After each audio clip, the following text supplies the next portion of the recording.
You ain't never been invited to these Hollywood parties? I've been to probably everyone.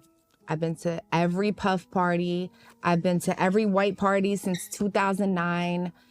I've been to every party, and you go in the right room, not the wrong room. I don't think there's rooms, Chad. I'm gonna be honest. One thing I do know about Puff is that he's he Cassie. We all saw the video. Right. It is not okay. Mm-hmm.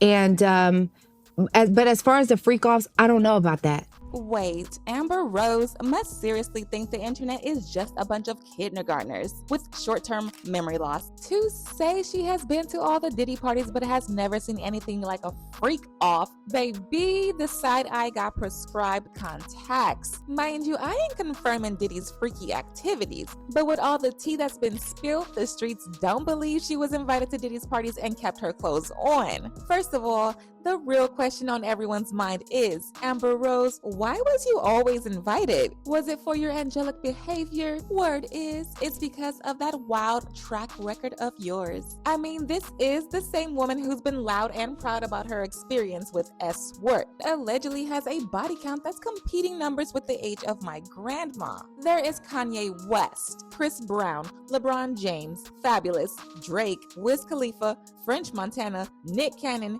21 Savage. Honey, that's just the tip of the iceberg. The list is longer than a CVS receipt. We're talking hours, maybe even days to get through the whole roster. And let's not even get started on those alleged Amber Rose S tapes. Lord, I saw some funny gymnastics going on. One guy who kept his face hidden was working with 2.5 inches, trying to fit in like a nut in an oversized bolt. Some folks claim that the 2.5-inch guy was Nick Cannon, while others swore it was 21 Savage. Honestly, I don't even care who that person was, but what I do know is that clip was pretty damn explicit. And speaking of explicit, have you seen this article that reads, the Amber Rose tape has some of the nastiest scenes in celebrity porn history, and her tasty cookie jar is the star of the show. The crazy part, sis isn't even a fan of guys who like to get strapped up, and trust me, I ain't exaggerating about her views on this. She once confessed, if I'm laying down with the man naked and his condom is on, and I say, you know what,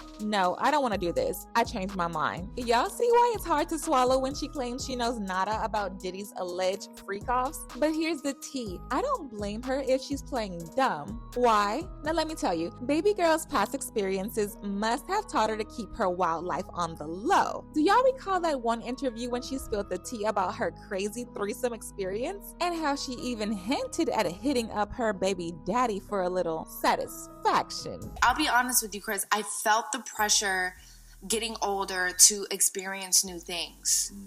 And I did it against my better judgment because I really, I'm just like, I talk about a lot and I promote that, and I'm like, you know what, I need to have more experiences. And so I did it, and I hated it because I feel like I'm a very passionate lover, and I like that one-on-one passion. I like to feel that. And so with the threesome, I kind of felt like there was no passion. There was no like kissing and like rolling around and, all those moments that I enjoy.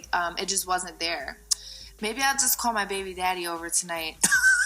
Y'all know who Amber Rose was referencing as her baby daddy back then? Wiz Khalifa, of course. They had just broken up and she was still feeling the vibe. Now here's where things got pretty messy for Amber Rose. Wiz Khalifa was not having it. He clapped back in an epic tweet that has now been deleted. He wrote, "Not here for your rebound after your threesome, only peace and love." He continued, "If I were to say I F2 last week and it was whack, I'ma just call my baby moms. Would you feel flattered?" Right, those were some real vulnerable moments. But can you imagine the epic embarrassment of rejecting her advances? Calling out someone's questionable behavior is one thing, but publicly rejecting their intimate advances, especially for a woman, that's a profoundly humiliating experience. Because let's be real, society has a major double standard when it comes to rejection. If a guy gets turned down, no biggie, right? But if a girl gets rejected, she's suddenly a It's messed up. And that's why I say Amber Rose learned the hard way. After that embarrassing clapback by Wiz Khalifa, sis started crashing out. She took to her ex page and tweeted, "I'm getting publicly shamed again for the same things he does all the time. Great." One fan said, "Think you shamed yourself by unnecessarily telling everybody about your threesome. He's probably just embarrassed. I would be." Child, Amber Rose is not about to admit to attending Diddy's freak off party, whether she was there or not. That girl doesn't want to get dragged and embarrassed again. But it gets even juicier. Sis tried to sidestep the freak off drama with some slick statements, but ended up raising even more eyebrows. She claimed she went to the after party and the after party, but somehow missed the freak offs. That maybe the freak offs went down on a different day. I was speechless. My jaw literally dropped as she kept contradicting herself. I done been to the party, the after party, the after party. I never seen none of that stuff. Right. But that's not to say that it does not happen or invalidate people that. But I do think it's a different day that I'm just not invited to. I don't know. This user said, "Why are you wearing sunglasses? We want to see your eyes so we can say you spoke the truth." And this user said, "She's on the tapes." But child, what do y'all think? Is Amber Rose telling the truth, or sis was truly at Diddy's alleged freak off parties, living her best life? Drop your thoughts in the comment section below.